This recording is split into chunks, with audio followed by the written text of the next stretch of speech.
محنت اور کوشش کر کے اللہ تعالیٰ کی رضا حاصل کر کے تقوی دار بن سکتا ہے،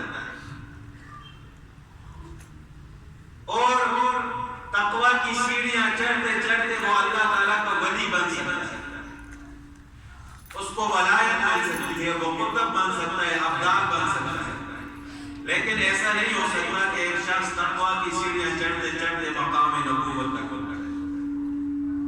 تو اس سے معلوم ہوا کہ یہ مقام نبوت مقام ارتقائی نہیں ہے بلکہ مقام استفائی ہے جو اللہ تعالیٰ نے ہر نبی کو عطا فرمایا۔ دوسری بات کہ آدم علیہ السلام سے لے کر رسول اللہ صلی اللہ علیہ وسلم تک جتنے انبیاء علیہ السلام تشریف لائے ہیں ان کا علم یقینی اور پکا تھا، یعنی ایسا علم تھا کہ جس میں نہ کسی کے اختلاف ہو سکتا ہے نہ اس علم میں کسی کو شک ہو سکتا ہے۔ اگر کوئی اختلاف یا شک کرے گا تو اس کا اپنا ایمان خطرے میں پڑے گا۔